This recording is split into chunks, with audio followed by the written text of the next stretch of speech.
Mi prometida infiel afirmó que su aventura era solo una prueba de mi amor. Cancelé la boda y la eché. Soy solo un tipo normal, trabajando en un trabajo de oficina decente.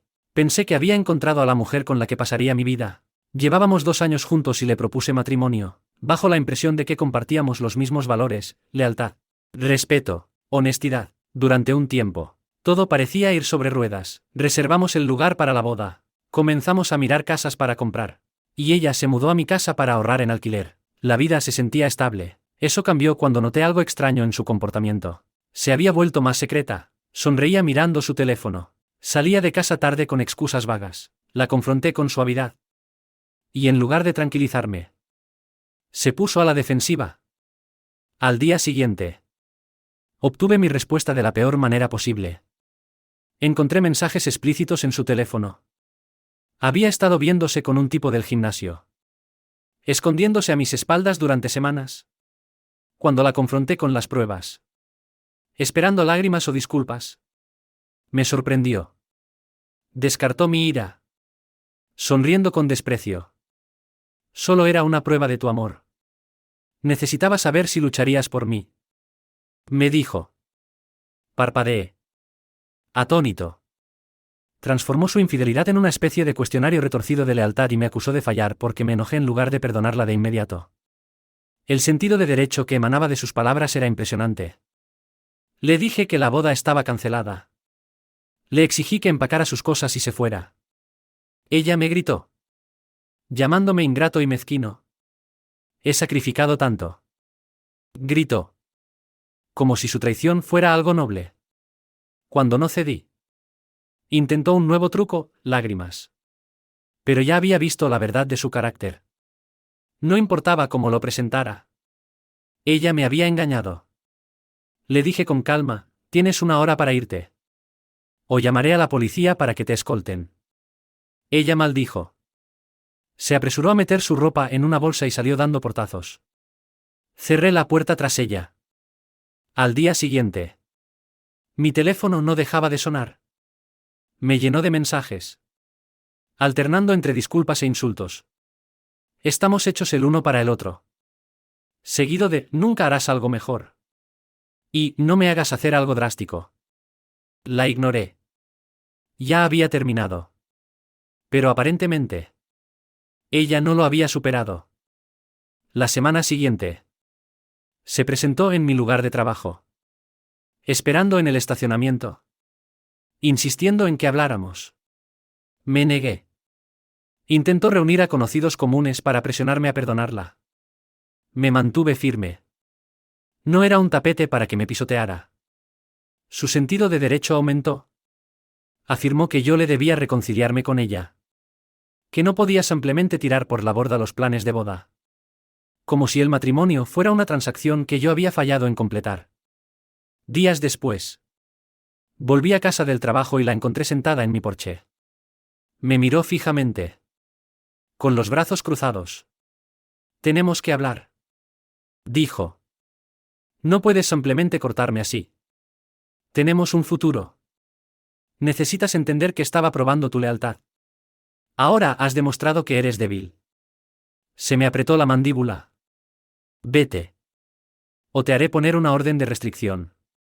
Ella se burló. Esta también es mi casa. Obviamente falsa, yo era el dueño de la casa. Estaba a mi nombre solo, pero actuaba como si mereciera la mitad de todo. A pesar de que no estábamos casados y ella había estado engañándome. Llamé a un amigo que era abogado para entender mi posición legal. Me confirmó que, como mi prometida, exprometida, ella no tenía derecho sobre mi propiedad. No había matrimonio común ni propiedad compartida. Aún así, me aconsejó documentar todo: sus intentos de forzar contacto, el acoso en el trabajo, el incidente en el porche. Si ella escalaba, podría solicitar una orden de restricción. Y efectivamente, ella escaló. Comenzó a enviarme largos mensajes sobre cómo yo era el villano por no pasar su prueba y luego reaccionar de forma exagerada. Un mensaje decía: sabes que me merezco otra oportunidad. Invertí tiempo en nosotros. Si no me dejas mudarme de nuevo, le diré a todos que me abusaste. Me cayó el estómago. Ahora me estaba amenazando con difamación. Tratando de darle vuelta a la narrativa y pintándose a ella misma como una víctima si no cedía. Me negué a responder. En su lugar, guardé el mensaje y volví a hablar con mi amigo abogado. Él dijo que si ella cumplía su amenaza, podría considerarse extorsión. Puedes demandar por difamación, dijo. También. Considera una orden de protección. Asentí. Considerando mis opciones. No iba a dejar que me aterrorizara emocionalmente. Unos días después, llegué a casa y encontré que la manija de la puerta principal estaba rayada. Como si alguien hubiera intentado forzar la cerradura. Nada fue robado. Pero era sospechoso. Instalé una cámara de seguridad de inmediato. 2 noches después, la grabé en las imágenes de la cámara. Colándose en mi porche. Tratando de espiar por las ventanas. Llamé a la policía. Ellos hicieron un informe y me recomendaron obtener una orden de restricción. Ella recibió una llamada de advertencia de la policía: mantente alejada o enfrentarás cargos de allanamiento. ¿Su reacción? Se reafirmó. Enviando un mensaje: ¿cómo te atreves a involucrar a la policía? Te arrepentirás de esto. Fue entonces cuando decidí que ya era suficiente. Llevé las grabaciones de la cámara, los mensajes de texto y el informe policial a mi amigo abogado. Con su ayuda, solicité una orden de restricción. El juez la concedió de forma temporal, impidiéndole acercarse a mi casa o a mi lugar de trabajo. Una vez que le entregaron la orden, esperaba que las cosas se calmaran. Pero, en cambio, intentó un ángulo diferente. Contactó a mi jefe en la oficina, alegando que yo no era apto y tenía problemas que podrían afectar mi desempeño laboral. Mi jefe, que me conocía desde hacía años, me llamó. Me explicó en privado lo que había sucedido y me mostró el correo electrónico que ella envió de forma anónima. Ambos sabíamos quién era. Afortunadamente, mi jefe confiaba en mí. Le di una breve explicación sobre el acoso de mi exprometida. Él negó con la cabeza y me aconsejó tener cuidado. En ese momento, estaba claro que ella estaba desesperada, luchando por un poder que ya no tenía. Comenzó a decirle a amigos comunes mentiras, que la abandoné después de que se quedó embarazada. Una total falsedad, que le robé dinero. También falso. Algunos amigos me preguntaron directamente y les mostré los mensajes desquiciados que me había enviado. Se disculparon por haber dudado de mí. Su sentido de derecho se volvió más feo. Intentó hacerme sentir culpable por los depósitos de la boda, dinero que ya había perdido. Exigió una compensación por su tiempo y energía emocional. Me reí amargamente ante lo absurdo. Ella me engañó. Mintió y me amenazó. Pero aún así esperaba un pago. Con la orden de restricción en vigor. Esperaba que se apartara. Pero no lo hizo. Comenzó a aparecer cerca de mi gimnasio. Acechando en el estacionamiento. Una tarde, mientras caminaba hacia mi coche, me confrontó. Apoyada en un poste de luz. Con los brazos cruzados. ¿Crees que un pedazo de papel me asusta?, dijo con desprecio. Esto no ha terminado. Saqué mi teléfono y comencé a grabar. Ella lo notó y trató de quitarme el teléfono de la mano. Eres patético, siseó. Solo devuélveme. Dejaré todas estas acusaciones. Acusaciones que aún no había hecho oficialmente. Pero la amenaza flotaba en el aire. Le dije calmadamente: estás violando la orden de restricción en este momento. Retrocedió, maldiciéndome por lo bajo. Luego huyó antes de que llegara la policía. Guardé el vídeo como evidencia adicional. Mi amigo abogado sugirió que presentáramos una moción por desacato, ya que ella violó la orden. También insinuó que, si intentaba hacer acusaciones falsas en la corte, podríamos demandarla. Estuve de acuerdo. Iniciamos procedimientos legales para reforzar la orden de protección, posiblemente actualizándola a una permanente. Las ruedas de la justicia giraban lentamente, pero de manera constante. Unos días después, recibí una llamada de un número desconocido. La voz de su madre salió por la línea. Estás destruyendo la vida de mi hija, dijo. Cometió un pequeño error. Y tú lo exageraste. Le debes otra oportunidad. Casi me eché a reír en voz alta. ¿Un pequeño error? El engaño y meses de acoso no fueron simples deslices. Me negué a discutir y simplemente dije, tu hija necesita ayuda profesional y que me deje en paz. Se enojó, amenazando con contratar un abogado para demandarme por angustia emocional. Sabía que no tenía base, que lo intentaran. Poco después, noté cargos extraños en mi tarjeta de crédito. Alguien había usado mi número para comprar electrónicos caros en línea. Llamé al banco. Cancelé la tarjeta y pedí una investigación. El departamento de fraude del banco descubrió que la dirección de entrega coincidía con la de un familiar de ella. Eso fue todo. Le entregué esta información a la policía. El robo de identidad es un delito grave, dijo el oficial que llevaba mi caso. Ellos la interrogarían. ¿Y si resultaba ser ella? Enfrentaría cargos criminales. Mientras tanto, llegó la audiencia por desacato de la violación de la orden de restricción. Mi exprometida trató de parecer inocente, diciendo que solo había estado en el estacionamiento del gimnasio por casualidad, alegando que fue una coincidencia. Puse el vídeo de sus burlas. El juez no se impresionó con sus excusas. Extendió la orden de restricción, haciéndola más estricta, sin contacto en absoluto. Ni siquiera a través de terceros. Ella me miró con odio en la sala del tribunal. Pero no dijo nada. Una semana después, la policía intervino. La tarjeta de crédito fraudulenta utilizada estaba directamente vinculada a ella. Fue acusada de fraude menor. Entró en pánico, enviándome correos electrónicos frenéticos desde una nueva cuenta, suplicando por misericordia y prometiendo que dejaría todo si no testificaba en su contra. Reenvié los correos electrónicos a mi abogado y a la policía. Ella se estaba cavando más hondo con cada movimiento. Ahora, acorralada, intentó jugar su última carta desesperada, aparecer en mi lugar de trabajo a pesar de la orden. Intentó forzar su entrada al vestíbulo del edificio, gritando que arruiné su vida, que le debía un hogar y seguridad. Los guardias de seguridad la detuvieron hasta que llegaron los policías. Esta vez, cruzó demasiados límites, con múltiples violaciones y nuevos cargos criminales acumulándose. Su poder de negociación desapareció.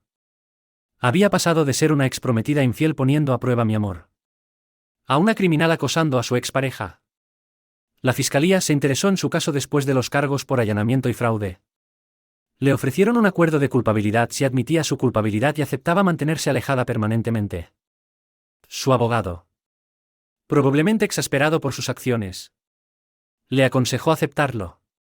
En la audiencia final, asistí con mi abogado. Ella se presentó ante el juez, luciendo demacrada y desesperada. Ya no estaba la sonrisa arrogante, ni la sensación de derecho.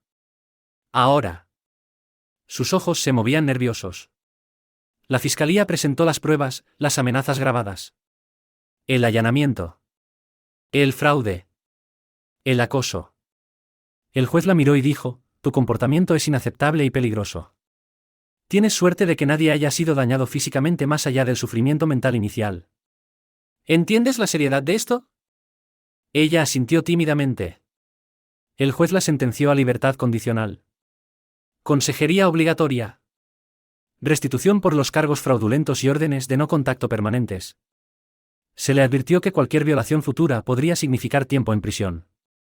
Su rostro se desplomó al darse cuenta de que había perdido todo, mi confianza, cualquier esperanza de reconciliación e incluso su libertad para moverse sin ser observada legalmente. Mientras salía del tribunal, sentí una mezcla de alivio y repulsión. Su sentido de derecho la había llevado al borde de consecuencias criminales. Todo porque no podía admitir su culpa. No podía aceptar que su prueba no era más que una manipulación vil. Intentó todos los trucos sucios, chantaje, mentiras, difamación, solo para ser atrapada y castigada. En el proceso, cambié las cerraduras. Actualicé mi sistema de seguridad y me concentré en reconstruir mi vida. Algunos amigos comunes se disculparon por haber creído sus primeras mentiras, otros desaparecieron silenciosamente. sin querer tomar partido. Me estuvo bien. Aprendí una lección dura sobre en quién podía confiar y lo fácil que el amor puede convertirse en algo feo por la persona equivocada. Legalmente. Estaba limpio. Ella no podía acercarse a mí. No podía contactarme. No podía acosarme sin arriesgarse a ir a la cárcel. Financieramente. Sufrí una pérdida por la cancelación de los planes de boda. Pero lo consideré un pequeño precio por mi libertad y paz mental. Emocionalmente. Estaba marcado. Pero más sabio. Con el tiempo. Seguiría adelante. Conocería a nuevas personas y, con suerte, encontraría a alguien verdaderamente digno de mi amor. Ver su rostro desmoronarse bajo la dura lección del juez fue la última pieza de cierre que necesitaba. Entendió. Demasiado tarde. Que no solo puso a prueba mi amor, sino también mi paciencia, mi dignidad y mi voluntad de defenderme. Fracasó de manera espectacular y enfrentó verdaderas consecuencias por su comportamiento de derecho. Si escuchar sobre personas con derecho que enfrentan su merecida caída te hace el día, presiona el botón de suscripción. ¿Quién sabe qué tonterías tóxicas expondré a continuación? Historia 2. Mi hermana consentida empuja a mi esposa embarazada por las escaleras como una broma y mis padres tomaron su parte. Siempre he mantenido un perfil bajo, enfocándome en mi carrera, mi hogar y, sobre todo, en mi esposa embarazada. Ella y yo estábamos felices como nunca en estos últimos meses, preparando una pequeña habitación, comprando ropa para el bebé e imaginando el futuro. El embarazo nos había acercado más que nunca, y comenzamos a organizar pequeñas reuniones familiares para compartir la alegría. Invitamos a mis padres y a mi hermana menor a un brunch casual en nuestra casa. El plan era simple: servir panqueques y fruta fresca, charlar en la sala y mostrarles las últimas fotos de la ecografía. Mi hermana llegó tarde, arrojando su bolso sobre el sofá como si fuera su casa, poniendo los ojos en blanco por la decoración. Siempre había sido consentida, esperando que todos se doblaran para complacerla. Traté de mantener el ambiente liviano, ignorando sus comentarios sarcásticos sobre el tamaño de nuestro televisor o lo básico que era nuestro mobiliario. Mis padres miraron su comportamiento, pero no dijeron nada. Normalmente la consentían, restando importancia a su falta de respeto como parte de su personalidad. Terminamos en el descansillo de la escalera. En un momento, mi esposa les mostraba las lindas muestras de papel tapiz para bebés que habíamos colgado en el piso de arriba. Mi esposa, en su tercer trimestre, era cuidadosa y se sostenía del pasamanos mientras caminaba.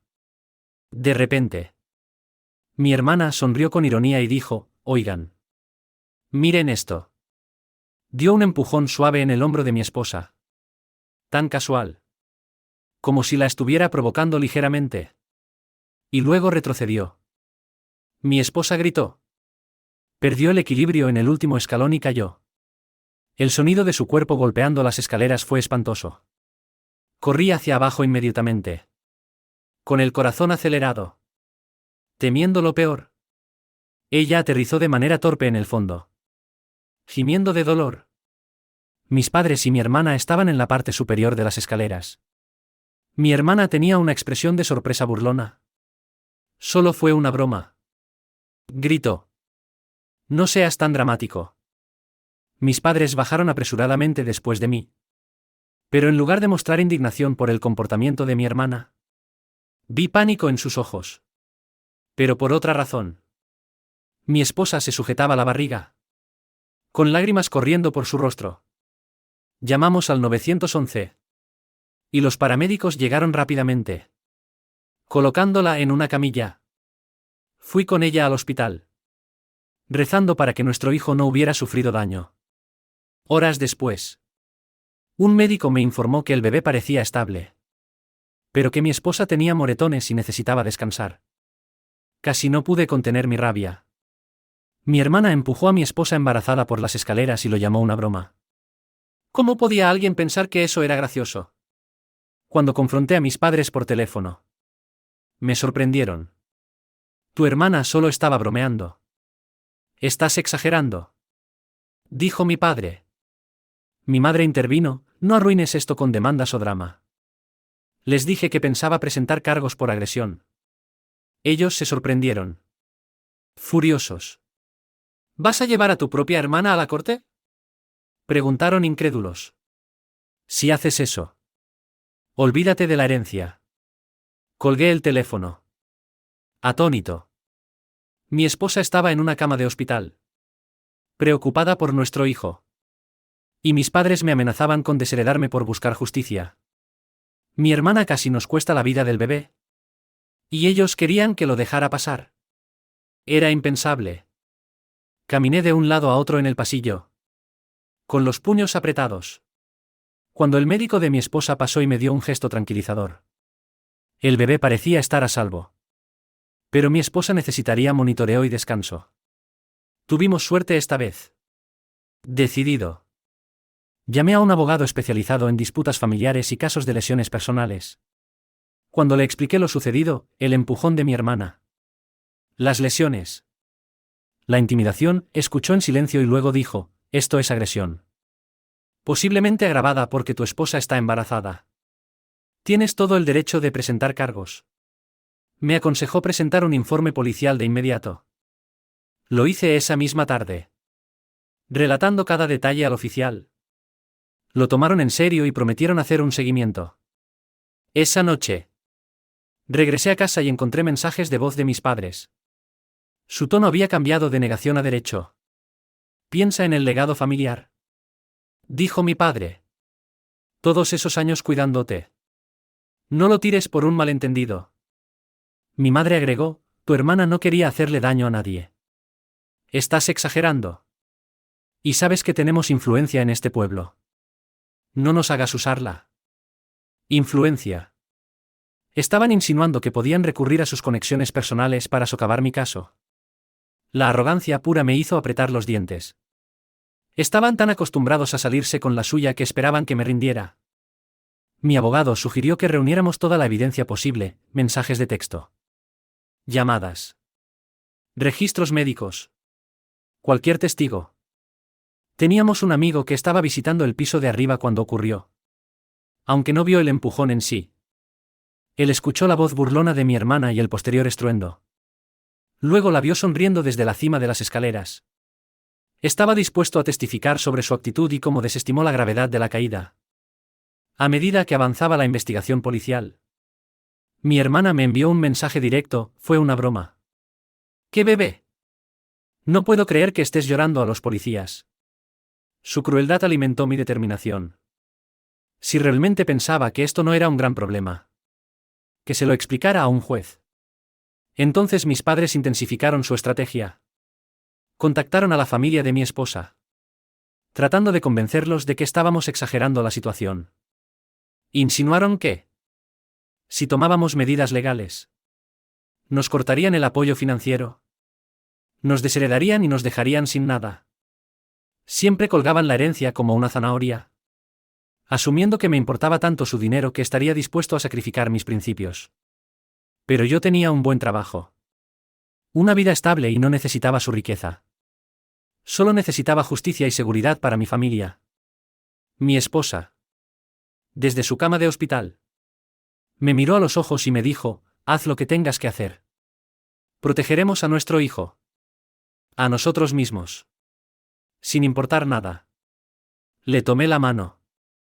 Decidido a que esta vez los privilegios de mi familia chocaran contra un muro. Unos días después. Me reuní con el oficial de investigación en la comisaría. Habían entrevistado a mi hermana. ¿Quién no mostró remordimiento? Según el oficial.